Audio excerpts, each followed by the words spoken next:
Otakuology podcast with Otaku Mike Engine Graves.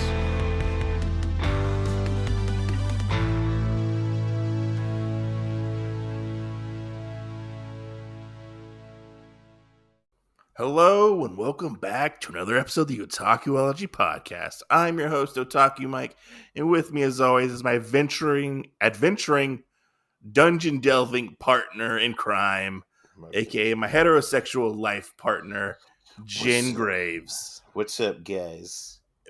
Gotta say, we're still going through the dungeon right now, and we are on episodes 17 and 18 of Delicious in Dungeons.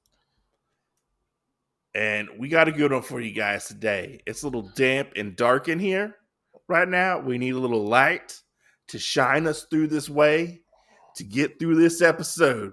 Because this is like not the first, this is like multiple times we tried to record this episode. And we've had like the worst luck ever. Right? Stupid weather. Stupid weather. God damn it. Stupid tornadoes. Stupid tornadoes. But I mean, let's just start out with like, you know, what happened like last episode. So the past one, like episode 16? Yeah. So episode 16, we basically got like where Shiro's group and what's the dark skin Laios? Cabra.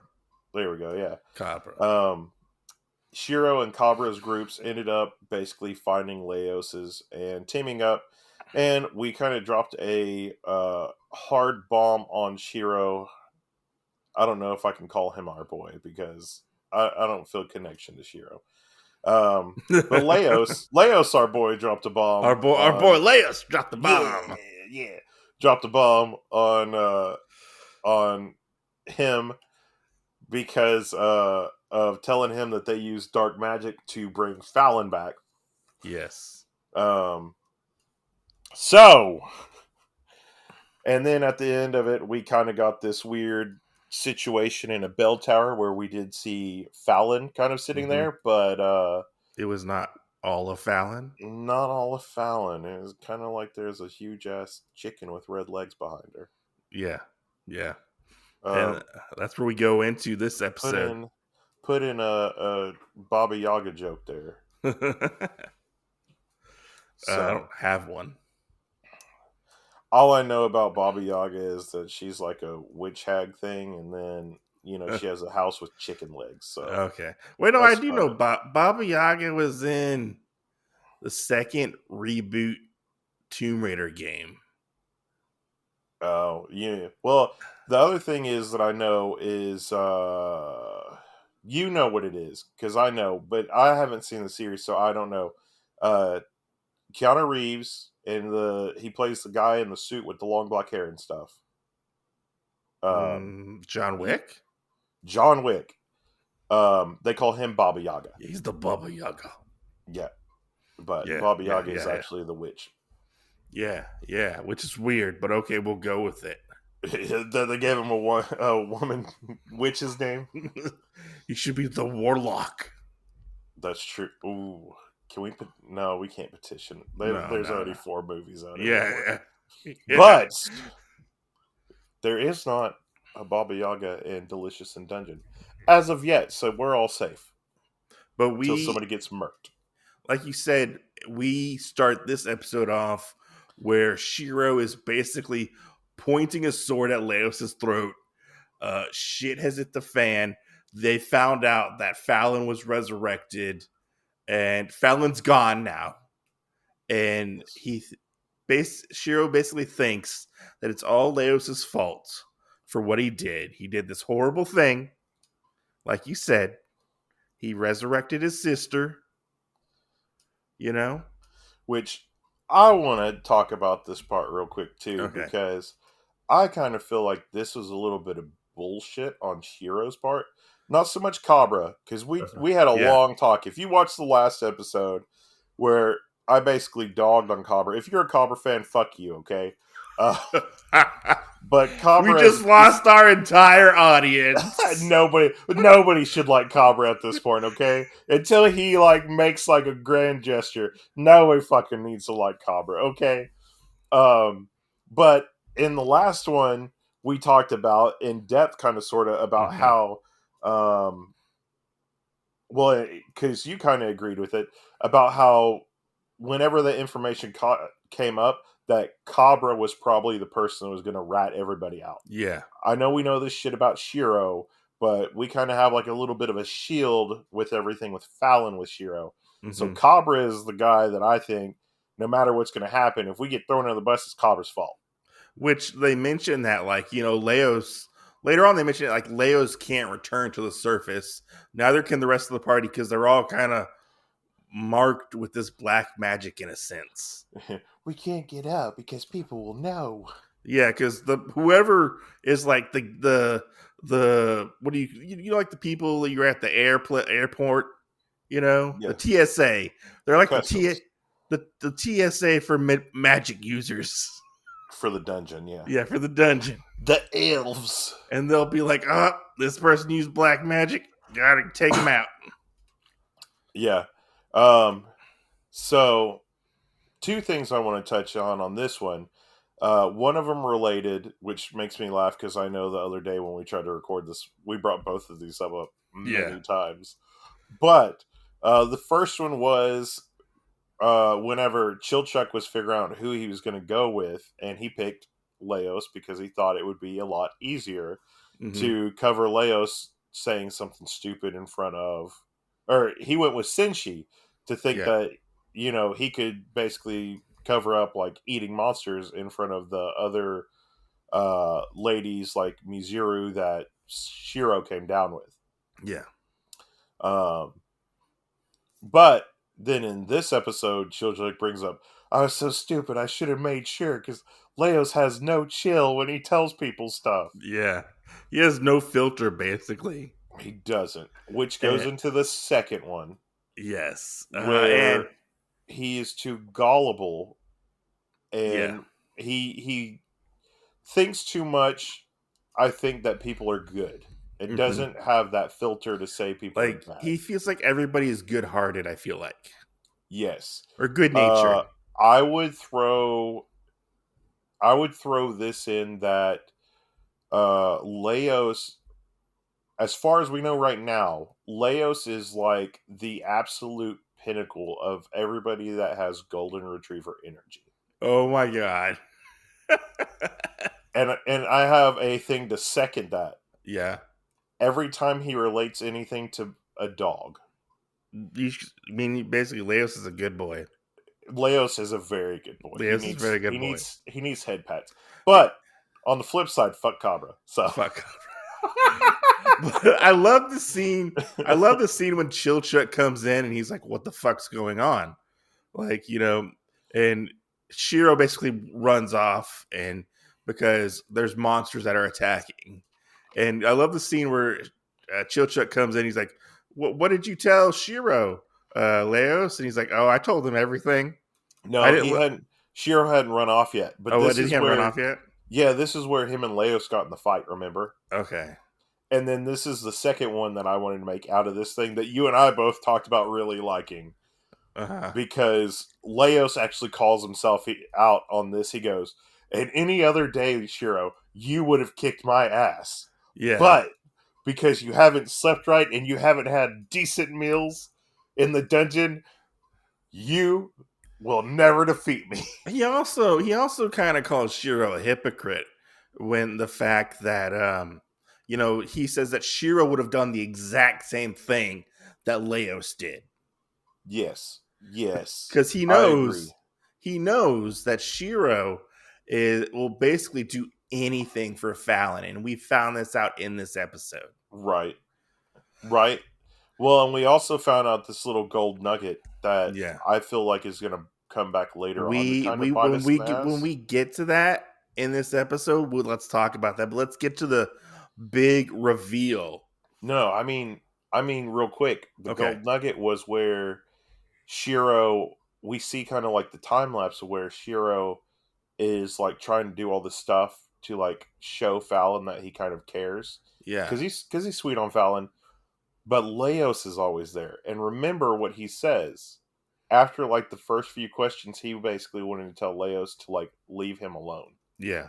And he's like, I'm just too, you can't say it to him because Laios is too nice of a guy. Yeah.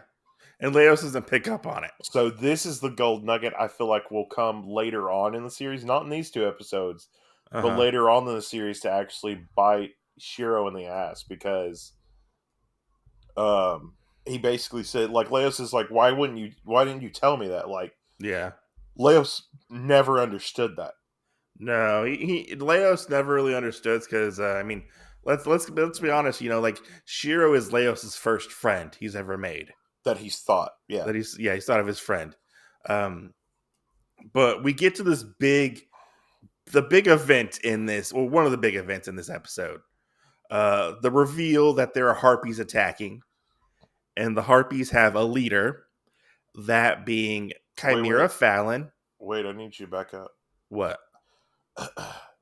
I need you to tell me the nitty-gritty detail of how ugly these Harpies are, because that made me laugh the most every time we tried recording this before. And you were like, these Harpies are ugly. And then put in like a paragraph of... insert a paragraph of dialogue from Otaku Mike. These Harpies are not your typical like anime Harpies you would see. These are like, they have like bird bodies with like human tits and like a human head, and it looks like chickens with like boobies, but like chickens technically do have breasts and heads and it's so weird. Like they made Harpies, like, you know, like Harpies were supposed to be kind of like attractive, you know, like in like anime usually makes Harpies kind of attractive. You know, they usually have like the human body with wings and then like, you know, taloned feet or whatever. Yeah, like Poppy, like Poppy, like Poppy, the Harpy. Yeah, I wouldn't say Poppy isn't necessarily attractive, but that's just not my taste, you know. No, I'm just talking about like that body style. Yeah, like that body style. But this Delicious in Dungeon takes the Harpies in such a odd direction. It very much takes you off guard, I feel like. For the Harpies? For the Harpies. And it takes everybody else off guard. No shit. Yeah. Because, like, after we tried to do all that, I started thinking about all the different Harpy things that I know. So, of course, you know, we got our sacred text, you know, the Monster Girl encyclopedias. Yeah. And, of course, like, the Harpy in there is pretty cute, you know? Yeah.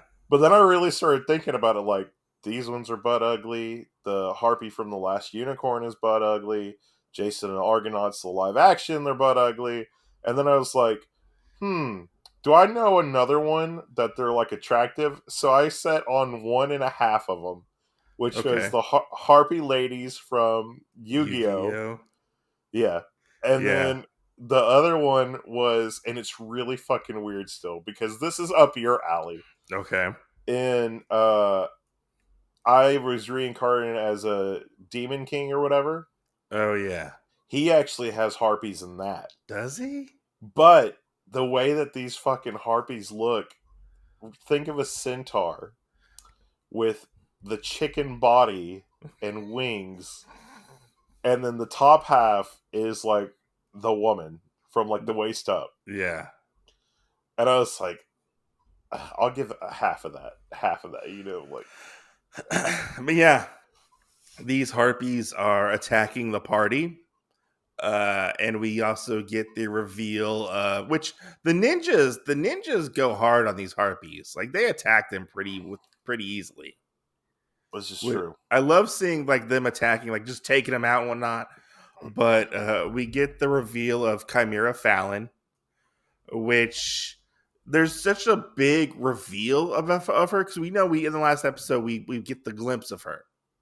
Right. But she said, "Fool, like regale," you know. And Laios is like, you think it's going to be this really big dramatic event, but what Laios says breaks the tension so fucking hard, and it makes it like funny, because he sees Falin. Everybody sees Falin. I feel like I'm forgetting what this part is. Yeah, everybody sees Falin, and he's like, Falin, oh my god, it's you. And he's like, you look so freaking cool. Oh yeah, yeah. No, I forgot like what you were talking about because isn't he the one too? Like he's talking about, okay, there's harpies, and he's like, what's that Yeah. big thing? You know, it looks like da da da. And then like he really hones in and sees that it's Falin, and he's like, Mm-hmm. oh, and then we get that bit. He's like, oh my god, you're awesome. Which took me off guard because I thought it would be kind of like almost horrified at the situation. Yeah. Because they didn't know Falin got turned in this. They just thought she disappeared. No. Yeah. And this is where we get the massacre of the party members. Yes. Which one thing which I like to point out with Delicious in Dungeons, is that, you know, and when I first started watching this, I thought it was gonna be like your typical food show with action thrown in.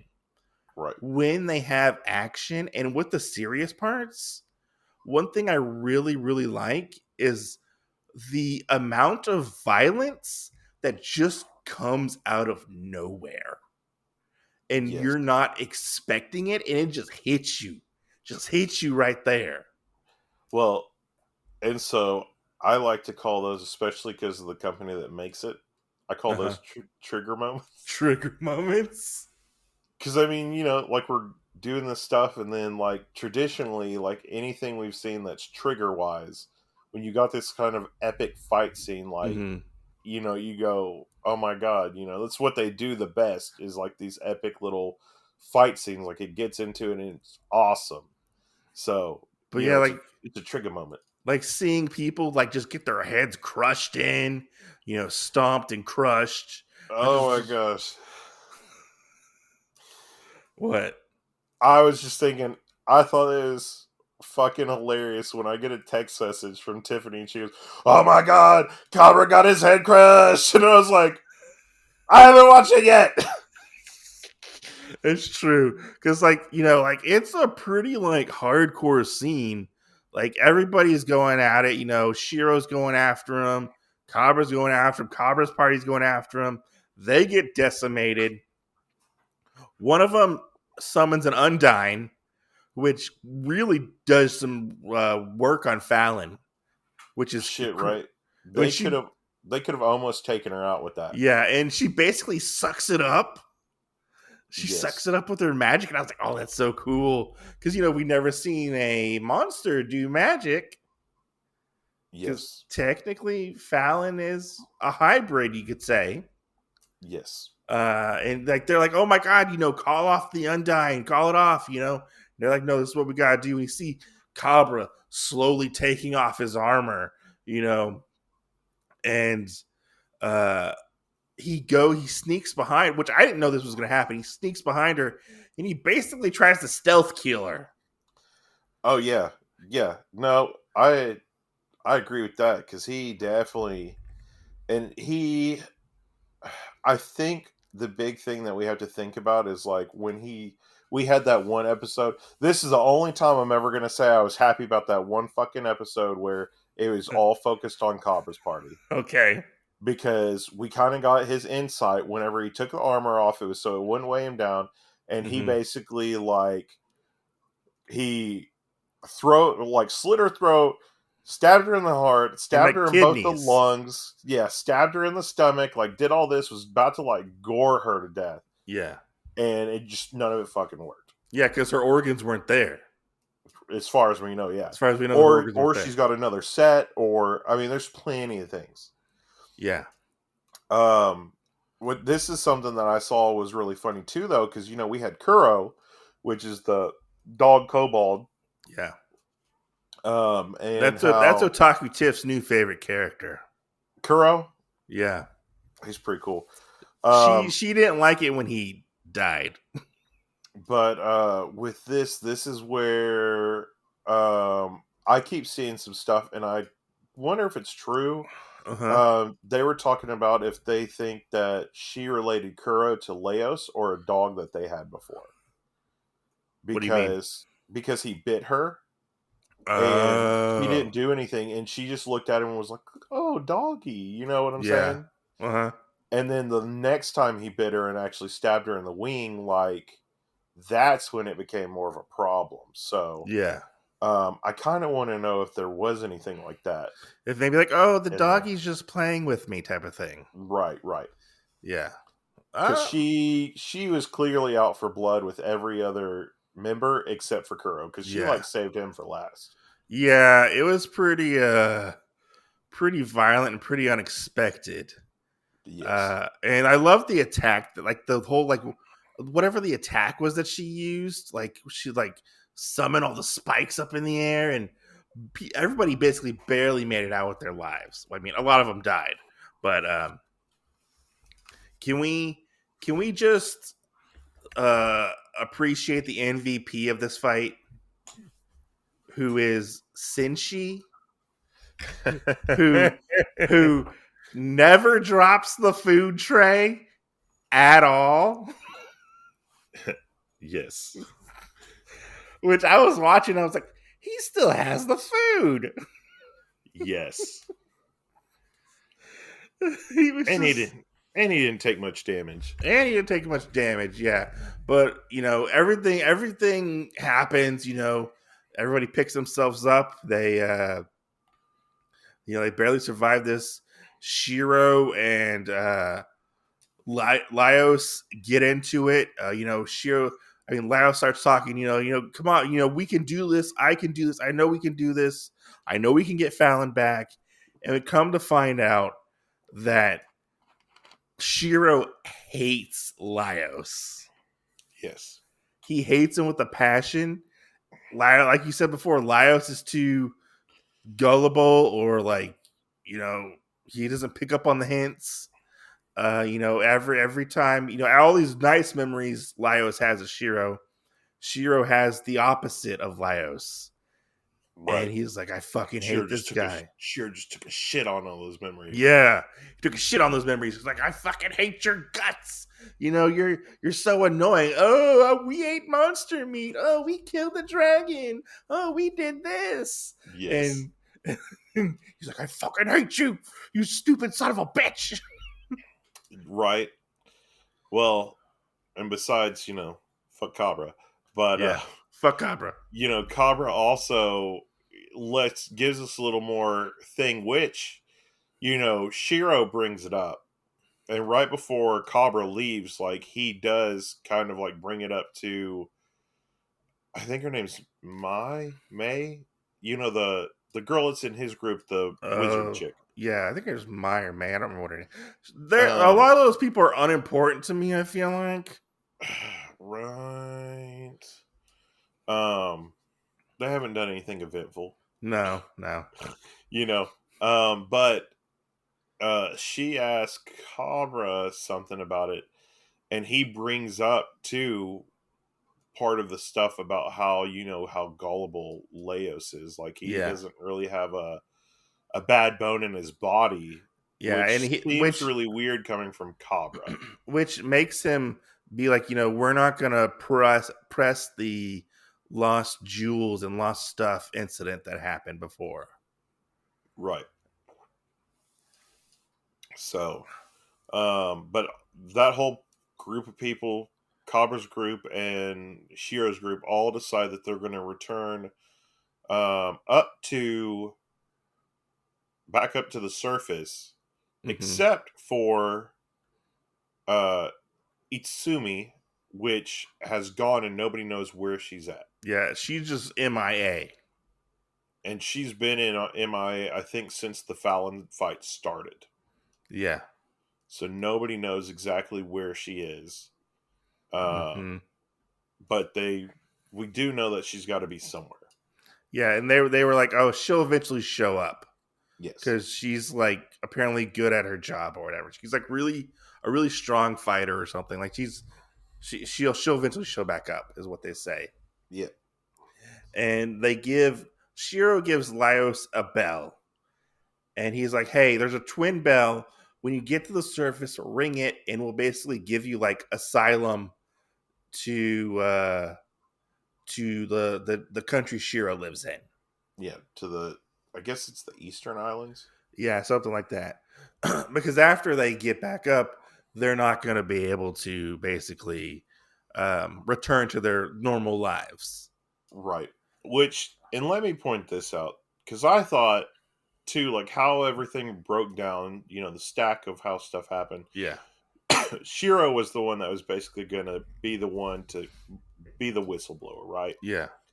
So then for him to turn around and give him this bell to say, you'll be hunted because da-da-da-da and XYZ, and you can just come back and stay with me because you'll be hunted. I'm like, then what's the continuity of bringing up on the surface anyway to have this guy that is your supposed friend get hunted and then give him asylum in the East Islands? Well, does You he see what I'm think? saying? Like that doesn't make any sense to me. Well, maybe he had like a change of heart. Maybe, I don't know. Because Because I don't think they sent a message up there either. no. I don't think they did at all.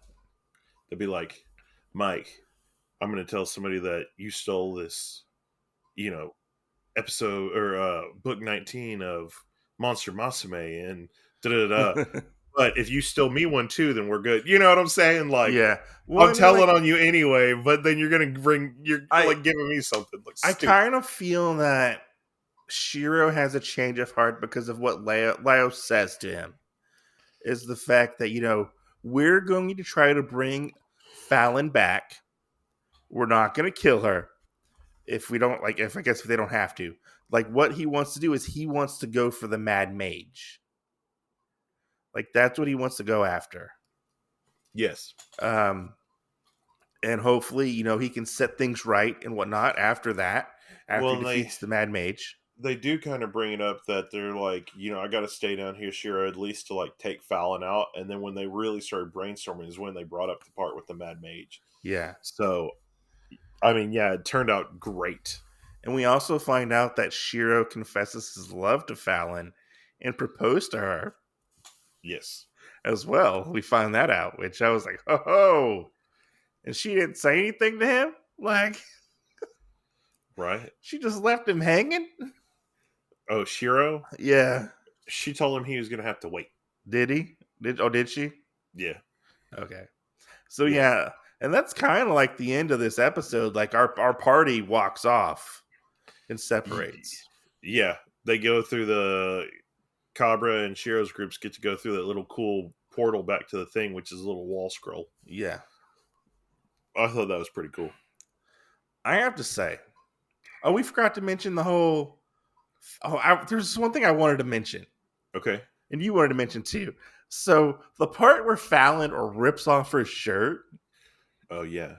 And I love the scene where they're like, ugh! Like, why did she do that? What's she doing? Right. Like the whole comedic bits are so funny in this episode. Yeah. Where Shiro and Marcel are like, oh my God, don't cover yourself. Yeah. That's what the vibe was. Yeah. Yeah. I have a complaint. Oh yeah? In this one? Yeah, you already know the complaint, but I'm gonna voice it live. Okay. No, my complaint is with this, and they're trying to be accurate to the manga, and Falin is like 2 or 3 cup sizes too small when she rips her shirt off. So, complaint lodged. Okay. Oh, you heard it here, Trigger. Complaint is lodged. Okay.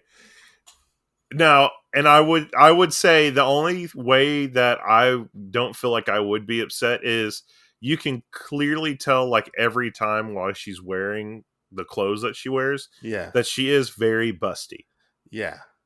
Well, then it's kind of like when we get to the part where she actually rips her shirt off, it's a smaller size than what we've had basically being depicted from episode 1.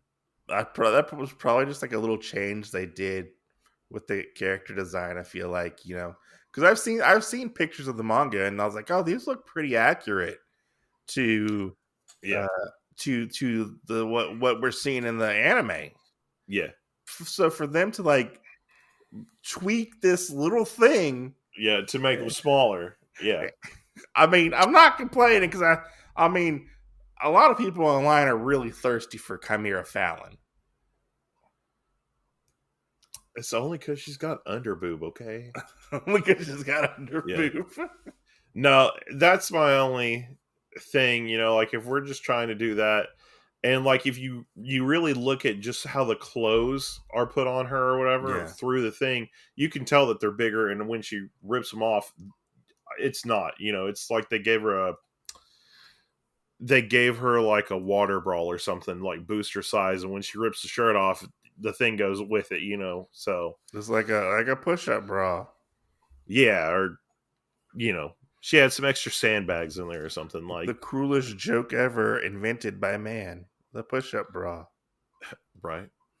So that's really the only thing with that is, what we're depicted as Yeah.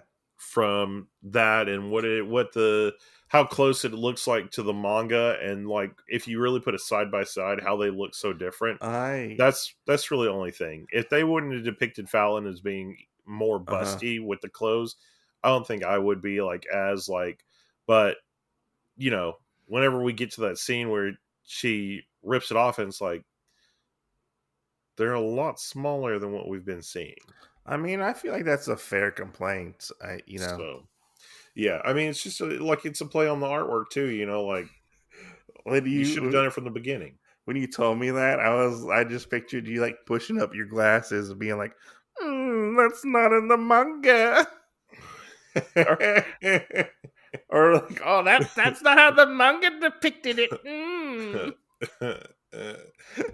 No, I got my Otaku Mike face going stern, and then I pushed my glasses up and I go, well, to pervs everywhere, I am sorry that they fucked up on depicting these. If you need to, though, there are plenty of other websites like Faku, or you can even purchase your own Monster Girl encyclopedia for blah, blah, blah, blah, blah. Or go see a nice pair of whatever boobs you want to see in Worlds in Harem or Monster Musume or whatever, where they're actually accurate size. Yeah, but moving on to the next episode. Episode 18. Yeah. Because this one is... 18 is called Shapeshifter? Yes. Shapeshifter. And only Shapeshifter? Only Shapeshifter yet. I think so. Oh, and then it's some kind of weird word. Oh, yeah. Oh, no, never mind. It's Shapeshifter Transliteration. Okay. Transliteration. Oh. Wait. No. You got it right? Never mind. I'm reading from the source, and the translation for it is Shepu Shifuta? Which is shapeshifter in Japanese. Yeah, so this one starts out in a snowstorm.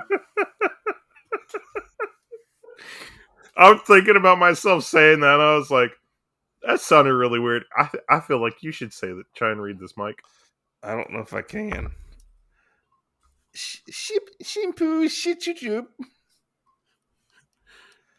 That means Shipu Shifuda. Shipu chiputa. I'm just gonna stop while I'm ahead. I feel like we're gonna start getting messages on Instagram or whatever, like voice recordings. No, you guys, it's pronounced Shibu Shutofuta. We're gonna get some random shit off the walls, like, no, this is actually how you say it. Okay. Jesus. Moving along. Hey, if we did that, I would definitely put a blooper reel at the end of one of our next episodes just for people to have that. Okay. So, if you want to get aired on a show, message us. But people have to message us first. That's true. Yeah. I'm gonna go sit in the shower and cry in the corner. Okay, well, cry into this next episode. I will I'll cry into Shepu Shufuda. Okay. You want to lead into talking about this episode? Yes. So I am actually glad we got this episode because the last one I felt like kind of should have still been attached to like episodes 16 and 15 when we covered those. Mm-hmm. 18 kind of almost seemed like its own fresh start, which It seems I like really very much like a palate cleanser. Yes. So we had a couple things that happened. We have where the whole group starts walking, and they kind of walk into this dark It's like a hallway. yeah, it's like a hallway with like jail cells. Yeah, and it's snowing. There's Is a it giant snowing? Yeah, there's a giant snow, like a blizzard. They can't see each other at the beginning. They walk through the blizzard into Yeah. because we're on like floor 6 now, I think. Yeah. So they walk through the blizzard, then they kind of like find this place to go, which turns into a dark hallway with like prison cells. And then Laios, goes, "Oh, I'm grabbing somebody's hand," which we should have already gotten the thing there because how different people said, "I'm here." You're like, some kind of shit's going down already. Okay? Like, I'm here, I'm here. And yeah, we see everybody I was really waiting for this part not to be shapeshifters. Like, because I didn't read what it was called before I started this. I was like, oh my god, Laios is going to be holding like a zombie hand or something. And like turn around and there's like a zombie sitting there, or like holding a ghost or something. We see everybody grabbing each other's hands like in a chain. We don't see that at all. We just see the attempt. Well, it looked like they were, because at the end we see a person's hand who we've never seen before. Right. Which we'll get to that in the next episode after this one. No, it's the same episode. Is it? I think so, yeah. Are you sure? Maybe. I don't know. I don't know if I watched the next one or not. Okay, well, no spoilers. No spoilers for you. No spoilers for you. But yeah, we get says to this. The one that let somebody message me and the copper's gonna get his head stumped on. You enjoyed that moment. I did. It was a win for the Everybody Hates Cobra fan party. But so they get through this blizzard, and it becomes like a dark hallway where they can't see. They're blind. Correct? There's no lights. There's no lights at all. And they shine the light up, and they find out that there's multiple versions of them. Who is the real one? And that's what we do in this episode, is we try to figure out who is the real party member. Yes. Correct? And this was funny as shit. Oh, yes. I loved it. Especially like seeing all the different depictions of them, and the fact. So we find out that they're shapeshifters. And we find out that they take their depiction of the person based on somebody's memories of that person. Yes. And so that's why we get like fucked up versions. Which makes it super fucking hilarious when it comes down to everybody can pick out Laios's doubles like off the bat. Because they have like weird faces and they're all misproportioned. Yes. And it's weird. Yes. That everybody depicts him as being like this ultimate big weirdo of things. It's funny because they're like, okay, here's Laios' people. Let's go lock them up. Right. And so then we have like the people for everybody else, which some of them were easy for them to get to here and there, Yeah. And then they like pulled out like what people's tools, like what they imagine tools to be. Yeah. And I think we get down to the last two pairs of Marcel, Shinchi, and Chilchuck. Yes. And Laios basically tells them like, hey, we're going to have a cook-off. Yeah. A cook-off to see who is who. I didn't know that this was going to turn into like Hell's Kitchen. How so? because that is exactly what I felt like. It was a cooking show. Because it's like, Well, okay, so this Senshi does this differently than this Senshi. Laios does kind of look like Gordon Ramsay a little bit. Oh my gosh. Starts eating somebody's meal. This is fucking raw! Oh my God, how could you serve this to me? Right? Are you a moron? I wonder if he would have had like nightmares of when he got the tapeworm again. Oh, jeez. Or whatever. You know, the leech or whatever it was that got in his system. Yeah, and so Laios decides to have this cook-off, but he pairs everybody up with their doppelganger, is what he does. Yeah. So Senshi A and Senshi B team up. A and B Marcel, and then A and B Chilchuck. And he starts to like ask them questions, right? Yes. Of like, oh, how did you get this? Like, oh, Senshi, how did you get these harpy eggs? How did you acquire them? You know? And so he starts like putting like two and two together of which one's which. And I love the point where they're like, oh, how do you know which one is the right Senshi? I just want to add in, like, it's pretty crazy, the stuff. Because how Laios asks questions, you wouldn't really think about it till he actually answers it all. Yeah. And explains it. Because when he first started, like, asking those questions, I didn't think shit about it. Yeah. And then towards the end of the episode, whenever he was able to pick him out, I was like, oh my God, this makes so much sense what he asked. Yeah, and honestly, like, looking at each character, like, there were parts where I'm like, which one is the real Senshi? You know, which one is the real Marcel? I didn't have a problem with the Senshis or the Chilchucks or the Laioses. Uh-huh. But there were three of the Marcels I was confused on until they did the talked about pulling out like her wand. I almost called it arugula, but that's not it. Ambrose. Ambrosia. Yeah. One of them, when you looked at that, like I knew, and I was down to the last two as well. Yeah. So that was pretty easy because I forgot what Marcel's hair looked like. Yeah.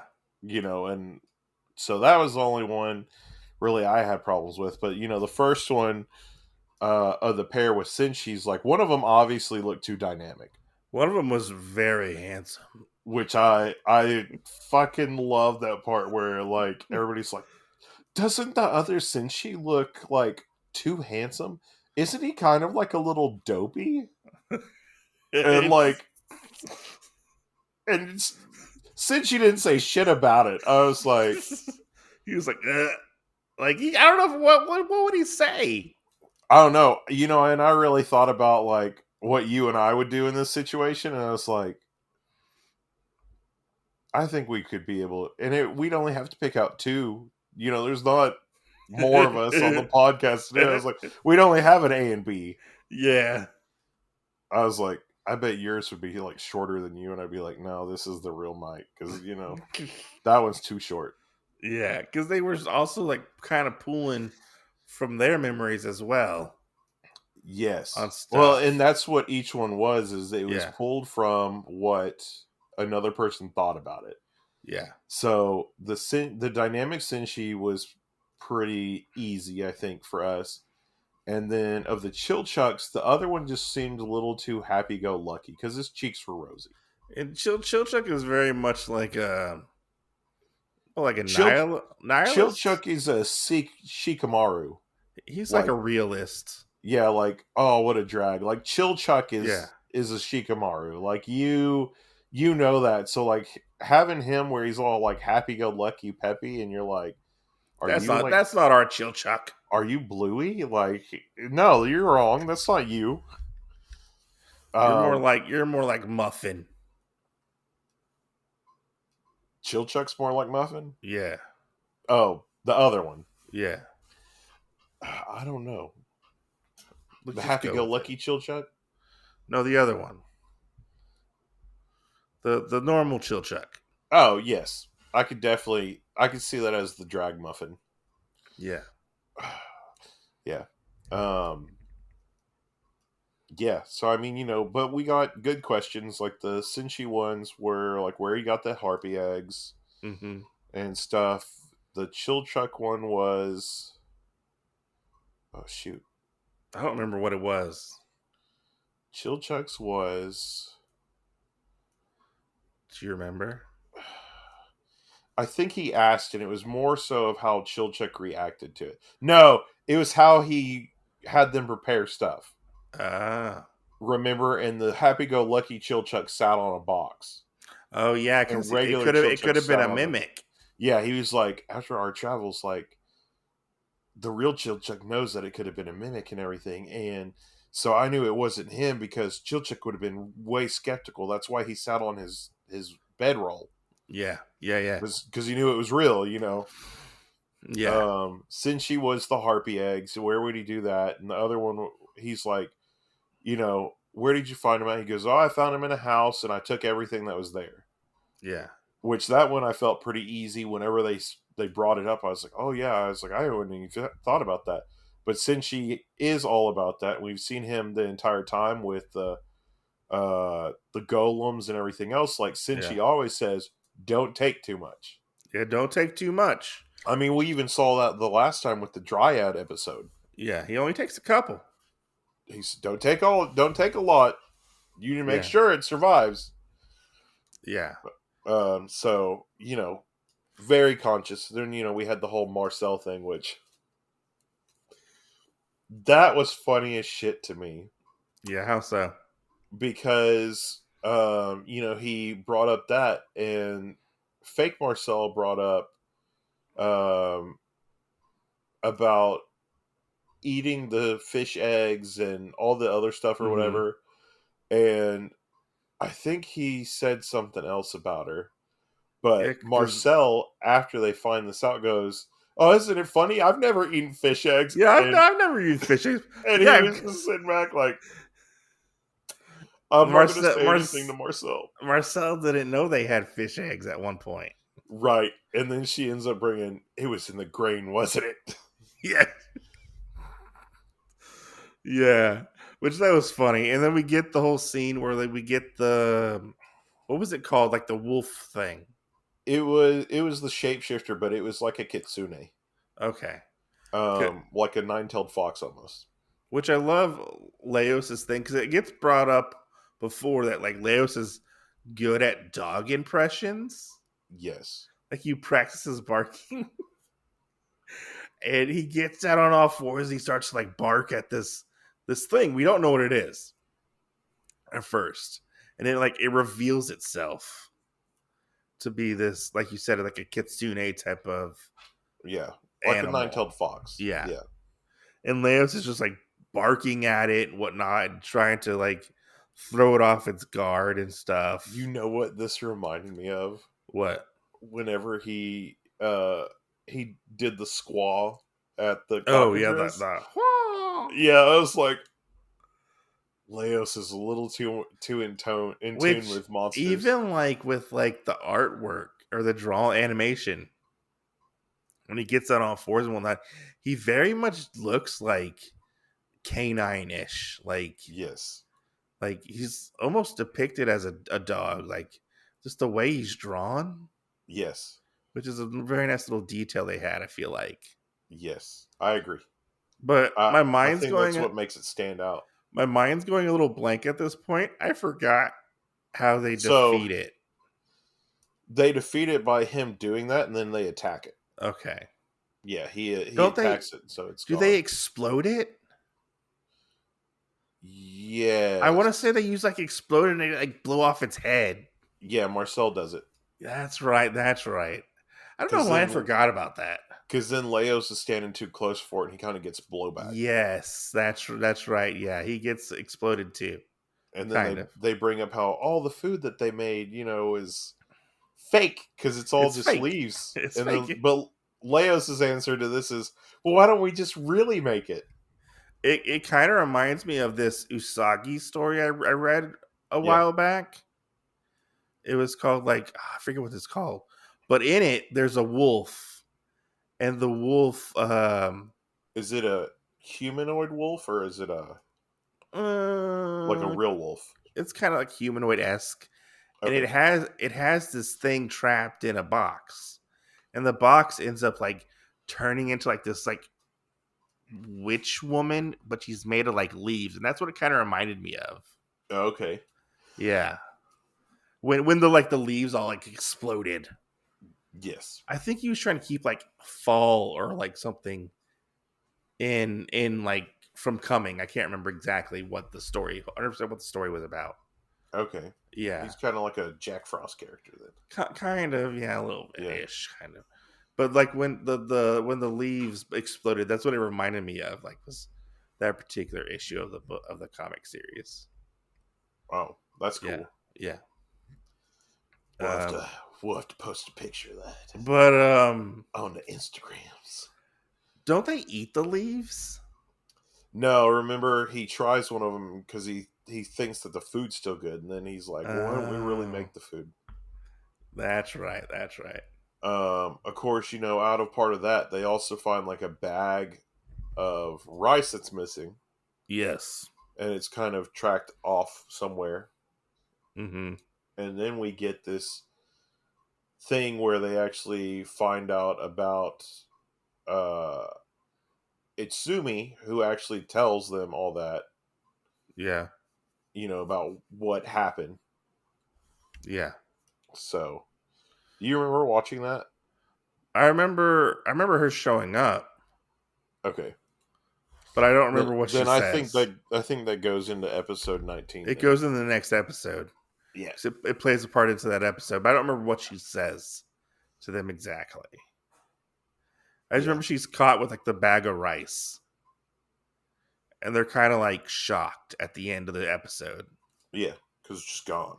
Yeah, because it's gone, and like they go to like find her. They go to find they go to the trail of the rice, and they see her. Like I want to say she They has. find the empty rice bag. Is it the empty rice bag? And then they find Yeah. her. Yeah, because we don't see her yet until episode 19. Okay. So I might be getting the two net mixed up then. Yeah, because the only two context clues we have to go off in this are when the blizzard is blowing, You see her hand. you see her hand, and then when the rice bag ends up disappearing. Yeah, we see her again. And it goes off somewhere. I don't think we see her. We just find the rice bag. Okay. And if you remember, who did they get the rice bag from? They got Shiro. it from Mizuru and Shiro's party. Yeah. So, what type of people are they? Eastern Telemen. Yeah. And who's the person that didn't go back with them? The cat girl. Itsumi. Itsumi. Is that her name? Itsumi. Yeah, her name's Itsumi. But up until this point, she kept getting called Asabi. Yeah, because she has like a really long name. Yeah, it's Itsumi. Yeah. But yeah, that's where the episode ends. So what would you rate these together? Together?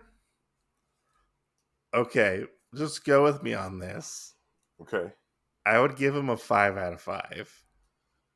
Okay. Like, I really liked the first episode, the episode 17. Yeah. I thought that had a big payoff. Yeah. In a sense. And just the action, everybody like working together, to try to take down the quote big bad, and seeing like how Laios reacted and stuff, and how everybody ended up treating Marcel in such a negative light, which we didn't even talk about that part. Her trying to help everybody, but they're like, no, get your fucking filthy hands off these people. You fucking. Right.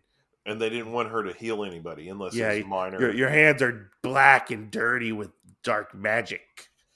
We don't know what you're gonna do. But I like these two episodes because it like you go from this very serious-ish kind of episode with a comedic slant-ish to a really funny episode that came out of nowhere. Yeah. In which really was almost like a bottle episode, I feel like, because it just dealt with the core four trying to figure out this puzzle that they were in, Yeah. which it was funny. It was funny to see them and how they like visually depicted everybody else, Yeah. which I thought was hilarious. Like how they saw everybody else. Yeah. Which we kind of saw that with like how Laios saw Shiro Well, and and how some of them were Shiro's good. yeah.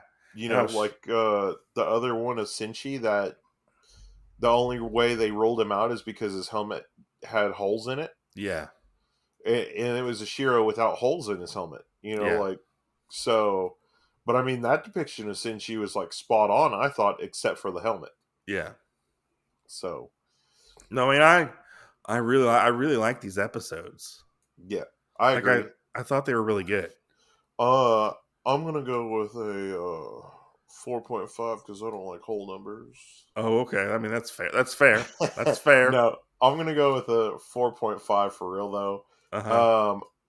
Because you know, dock it at least a 0.1 because of Cabra. You know, fuck that guy. Okay. Yeah, fuck that guy. Fuck Cabra. The other four are probably just like minor blemishes on both episodes here and Uh-huh. there. If I was going to split them up and do 2.5 on each, I would definitely say that episode 18 got full points for 2.5. Mm-hmm. It's just stuff with the end of the other one. I feel like part of our turnaround for that one had a few complications with it. I can see that because there were a little bit of like, what do you call it? Like the way like certain characters reacted to certain things, you wouldn't expect them to react to it Yeah. because it was And like and there was still cool shit that happened in it. yeah, Like I'm still not gonna call him my boy, but Cabra trying to do the assassin stabs on yeah, Falin and some other stuff. But I also just think it also came into play, like we've mentioned before, of we're dealing in that instant, we're dealing with 3 different parties. And true. that's a lot to have to deal with. And you also, which you have to in the back of your mind, really think about it because like they made such a big deal about these people dying, Yeah. but in reality, death when they're in the dungeon, death doesn't really mean anything Right. if Right. you have a healer. Right. So Which like, I feel like that goes with a really good meme that I saw the other day that made me fucking laugh. okay, You remember the little gnome guy? yeah, What's his name? Mr. Tetsu? something like that. Um, it was the thing of how like cold hearted he is. Uh-huh. And it shows Namari getting hit in the head and just laying there like basically dead. Yeah. And he's like, oh, there's no problem with that. Oh, we'll figure it out. And then Kaka and what is it? Kaka and Kiki, something like Yeah. that. Yeah, yeah. Um, Kiki gets like a little scratch on her face, and he's like, "Oh, Kiki, come here, let me heal you." And I was like, "That's so him," because he just like is like, "Oh, Namari, I'll let you die," Yeah. And then with both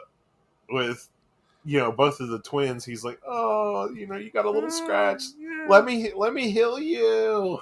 No, yeah, I mean like I feel like death kind of is irrelevant and doesn't mean anything That's true. in a sense. So therefore like we have these big dramatic like deaths, but like we get revived, like it's kind of like the whole Marvel thing like nobody ever stays dead. Dead I agree. doesn't mean dead. I agree. I Yeah. think I think it's like absolute circumstances that dead is dead. Yeah. Like in this instance, it would have almost been when Fallon died, and if all of our bones would have been fully digested, then that would have been different. Yeah. You know, so it's either that or you know using the gauntlet and snapping your fingers. Yeah. You know, I will have to say though, this is kind of outside the anime aspect kind of in a sense. yeah, But man, so I joined Dungeon Meshi Facebook fan group, and I put you in it too. That's true. I have to say, I've never recently been in such a rabid fan base. You've never been in a group with so many thirsty individuals. Who's been so fucking thirsty. Now, this is not a knock against them at all. But man, whew. See, and the worst thing about this is sometimes when you're like, man, that group, and I'm like, I don't see what you're seeing, Mike. I don't know what you're seeing. Because, like, I'll just see cool shit, and then you're like, oh my god, this got posted, and I'm like, when?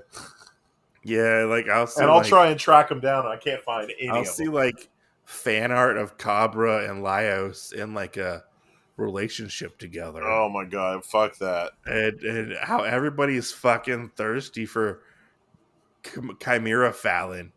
Oh my god, that's true. I do know that. I think they even mentioned the boob thing too, which we got a boob Gynax jiggle in this episode, which was it should have been better. Should have been better. It would have been better if they were accurate size. Yeah, they need to be comic book accurate. Comic book accurate, god damn it. Just like Wolverine needs to wear his yellow suit. No black leather. Comic book accurate. This is Wolverine we're talking about, not Logan. Yeah, oh god. Son of a bitch. Yeah. But yeah, I mean, I thoroughly enjoyed these 2 episodes. I feel like each episode we keep adding on to stuff, and each episode, story-wise, it keeps getting better. Yeah. I feel like. Oh, I agree. The only other thing that I'd like to add before we end this is people need to figure out too, because I see a lot of people that keep trying to say that Dungeon Mushi Meshi? and Delicious and Dungeon aren't the same things. Really? Yes. They keep trying to bring up how like things are supposedly different. I'm like, no, they're exactly the same thing. One is an English name, one is a Japanese name. Oh, really? I didn't know about that. Yeah, I think it was something in the group that they posted, and they go, this is what it's like in Delicious and Dungeon, and this is what it's like in Dungeon Mushi. And I was like, no, it's the same fucking thing that's happening. You're just taking 2 different scenes and throwing them in there different. Yeah. So I mean, they could also take some liberties with the anime. That's true. Know? So I mean, boob size, for example. Like boob size, for example. No, I'm not. I mean, I'm not sitting there reading the manga like you are. So I don't have that thing to go off of, in a sense. So like, I'm only anime on this. So all right. I mean, so I got one more big question to ask you. Okay. Would you get a Chimera Falin body pillow to snuggle? That would be a big body pillow. No shit. You could like put that thing in between your legs. And are we talking about like and everything? Like life-size Chimera Falin body pillow? No. You know how regular body pillows are like, they're the length of your bed? Are we talking about like the one that's like, the life-size scale, like how the Mia one from Monster Musume was life-sized? I don't think I've seen that.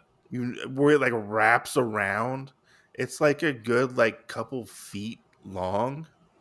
No, I don't think I've seen that. You should look it up. It's a huge body pillow. I'm talking about the one like it just goes to the end of your bed, and then adding in extra material for it to curve around for the this body. This one would like wrap. You could wrap it around a giant table. That's how big it is. Jesus, with the snake tail. Yeah, that's a lot. I mean, yeah, I would get a Falin body pillow. You'd be like, oh, Falin. But I mean, like, I've already seen people ruffle your feathers. I've already seen people getting like Falin Chimera tattoos. That's true. And I was like, some people go a little hard. I was like, that's dedication right there. That's dedication right there. I'd be like, do you know how the series ends? I don't. So, I mean, exactly. Why would you get that tattoo yet? I don't know. I mean, maybe they're just really diehard fans. I don't know. Must be. Maybe they're just really thirsty. But yeah, I just want to say thank you to everybody who's listening to the show. Give us feedback on Spotify or Apple Podcast. Rate and review the show. That's the best way you can help this podcast grow and reach other listeners. I just want to say thank you for listening, and we'll catch you guys on the next episode, which will be hopefully the next 2 episodes of Cyberpunk. We'll see. Our scheduling Episodes 3 and 4. Our scheduling got a little mixed up because we did not record the previous week. So we're playing a little catch up here in a sense. But I want to say thank you for listening. Thank you to all the new listeners who have come on to listen to the podcast. We hope you guys are enjoying this new format. I also want to say stay tuned for possibly a sneak peek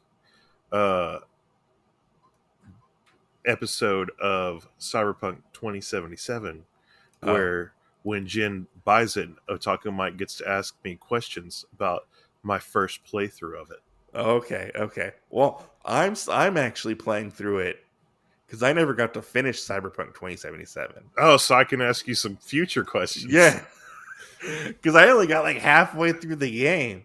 And it's a huge fucking game. I gotta wait till payday and then I'll be there too. But the thing is, like, we could have 2 different playthroughs that are totally different. So that's true too. I thought when you said playthrough, you were on your second playthrough through. No. So like I am replaying the game because I could not physically play through the game because they stopped patching the game. Yeah.